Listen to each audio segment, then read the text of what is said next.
Cassie here. Welcome back to my channel.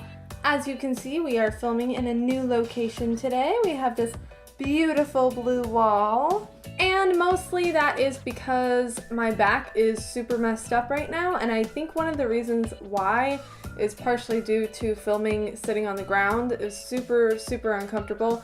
So we're gonna try this for a while. And I also apologize for the lighting. It's not great to begin with, and it's all glaring super bad off my glasses, and I have no idea how to fix that. So we're working with what we got here. So I'm sure most of you are familiar with the Rip It or Ship It booktube tag, but for those of you who don't know what that is, basically it is a little game in which you put a bunch of names of book characters into a mug, and then you pick two names out and decide if you would ship those two people together. And for those of you who are like super not in the know, shipping means do you want them to be in a relationship with each other? Now, when I first heard about the Rip It or Ship It booktube tag, I actually had in my head an idea of what I thought that was, and I got super excited about it. And then when I went and watched a video of the actual Rip It or Ship It tag, it was not at all what I thought it was gonna be. So the booktube version of the tag is really fun, and I'm gonna be doing that next week. But I decided why not just create the version that I had in my head, because that's kind of what I was excited to do, and I was a little disappointed to find out that that's not what it was. So without further ado, I introduce to you the AUTHORTUBE version of the Rip It or Ship It tag game.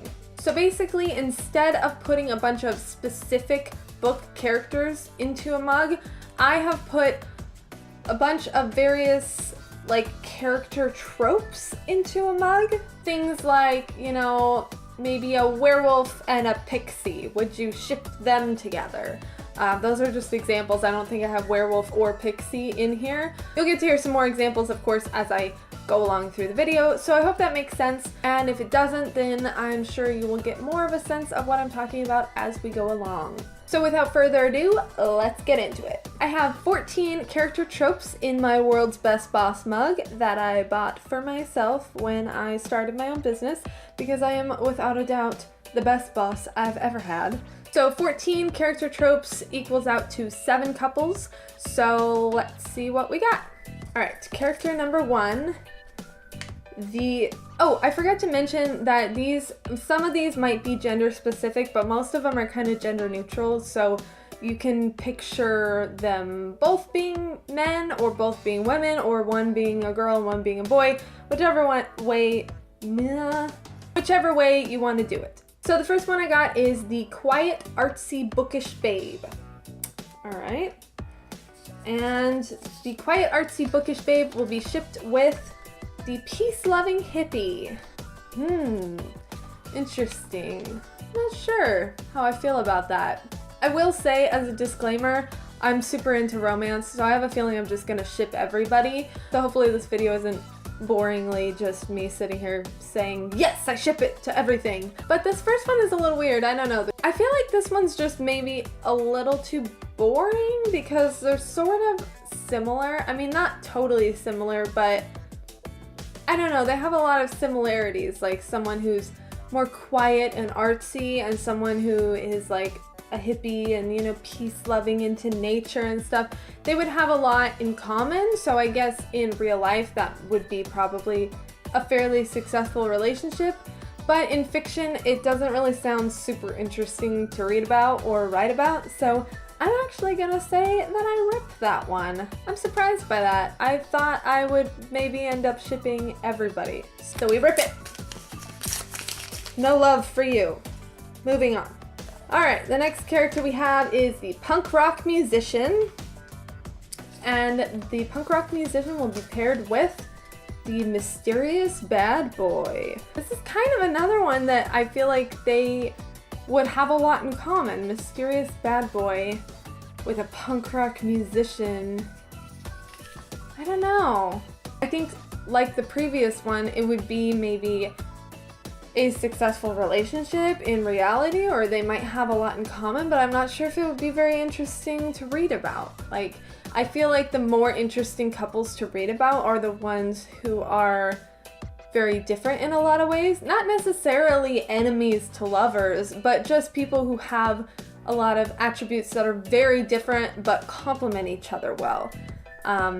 So I don't know. I think I'm gonna rip that one too, unfortunately. Sad day for them. All right, next couple. So we have the shy new kid in town. And they will be paired with, oh, I'm dropping them. Okay. The strong badass warrior. There we go. That is what I'm talking about. Okay, I would definitely ship that. I think, like, no matter what the genders are, it would be interesting. But personally, I feel like I really like when men are a little bit more, like, shy and quiet, and the girl's kind of the one who, like, breaks them out of their shell. I don't know, I just really like that pairing. It actually kind of reminds me of the book I'm currently writing right now. My MC Jacob is kind of a little bit more shy, and, you know, he's very introverted and kind of has a hard time opening up to people and getting to know people right away.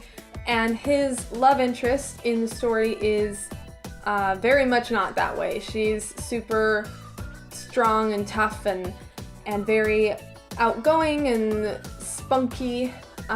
So yeah, I would definitely read that story or write that story because I kind of already am. So yay, we ship it. Woohoo! That was a good one. All right, next pairing.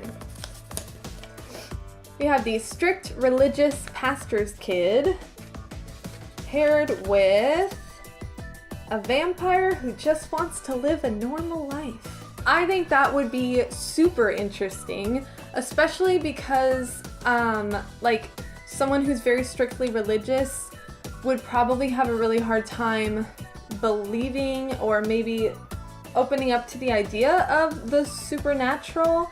I mean, obviously, if you're religious, you should believe in supernatural things like angels and demons and stuff, but I think it might be kind of hard for the strict religious pastor's kid to embrace something that is often kind of maybe seen as a bit cultish. Like, a lot of religious people wouldn't even allow their kids to, like, watch a story. That sounded weird. To watch a movie or to read a book or whatever about a vampire or werewolves or anything supernatural like that. So that would be really interesting, actually, to see how they would handle finding out that something supernatural that's not, like, in the Bible exists in our world. And they probably would have a lot of judgments about the vampire because of that, but the vampire's, like, good and they just want to live a normal life, like, you know, Edward Cullen style. You just want to be a vegetarian vampire and only eat animals or grass. I don't know where grass came from. Vegetarians, I guess, but vampires can't survive on grass. So anyway, I think that would be actually really interesting, and now I kind of super want to write that story, so that might go on my list of next things to be written, even though I have, like, 2 other books after this one that I'm already excited about, so I gotta, like, calm the heck down. Alright, next pairing. The reluctant chosen one. Can't do quotes at all right now. Chosen one. The reluctant chosen one paired with the small town farm boy. So I think maybe I wasn't specific enough with reluctant chosen one. Like, I can't really picture exactly what that means. So I don't know, I'm having a hard time picturing this one. Let's see, who would be an example of a reluctant chosen one? I guess Katniss, kind of, because she's, like, chosen to lead the people and she doesn't really want to be.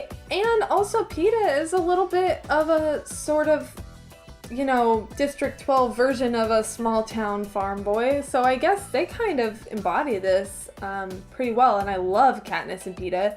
So yeah, I think that could be cool actually. If maybe one of them is like chosen for this super big, important destiny, and the other one's just kind of like, oh, I'm just like a normal person and I just want to live my life and like bake bread or run a farm or whatever. That could be really interesting, so I'm gonna ship it. All right, we got 2 more. The wild child paired with the kid who's had a tough life. So when I wrote that last one, I was kind of picturing like I was kind of picturing like someone who, I guess, like who's poor, or maybe they like grew up in a single parent household and they've kind of had to grow up like faster than most people their age because they had to be the one to like take care of things. And so what was the other one? Wild child. Yeah, that could be interesting because again, there's some complications there because like the wild child is maybe, I mean, you could take that in a lot of different ways, but if it's just someone who's kind of rebellious, then I would think maybe the person who has grown up with a really tough life would kind of look down on that, like, come on, like you gotta grow up and realize that you can't just like do whatever you want to do and live life this way all the time. And then the wild child character could kind of make the other character come out of their shell a little bit and teach them how to relax and have fun, and maybe it would kind of help them to have a childhood again later on in life when maybe earlier in life they didn't really get to experience that because they had to like be serious and you know, maybe get a job really early on to help their single mother or deal with some really serious issues like abuse or poverty or whatever. So I think the person with the tough life could help the wild child to grow up a bit, and I think the wild child could help the other character to sort of let loose a bit and remember how to have fun. So yeah, I like that one a lot. I'm gonna ship it. All right, this is our last couple, and it is the pretentious rich kid paired with the absurdly positive ray of sunshine. Okay, I like that too. Yeah, I'm totally picturing like, gosh, I don't know. The rich kid, of course, first thing that comes to mind is Lex Luthor because I freaking love Lex Luthor. I don't know. Honestly, I think I would pair the absurdly positive ray of sunshine with pretty much anybody because it's just a fun character, especially with someone who isn't like that. You know, maybe I wouldn't pair them with like a peace-loving hippie because that might be a little boring. So yeah, I don't know exactly what to say about that one, but I like it. I like it a lot. I think it works, so I'm gonna ship them. And that is the end of the mug. So we are done.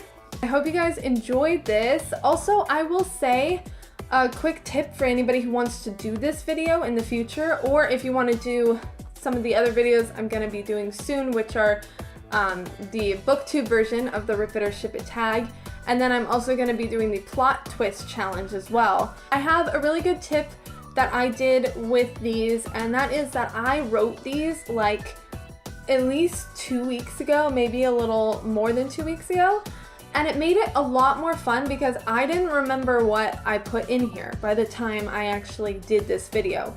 If I had written all of these like 5 minutes before I did the video, then it probably would have been a little less exciting because, you know, I might have already had some of these pairings in my mind.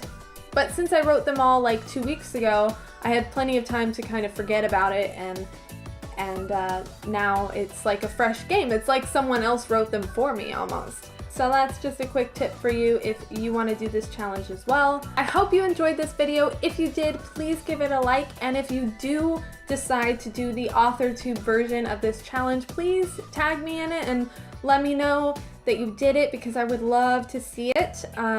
I had a lot of fun with this, and like I said, it was kind of what my mind came up with when I heard the words rip it or ship it game. I was like, oh, I bet it's this, and it wasn't exactly that, but it is now for AuthorTube. So if you want to do it, please let me know in the comments below and tag me in the video if you do.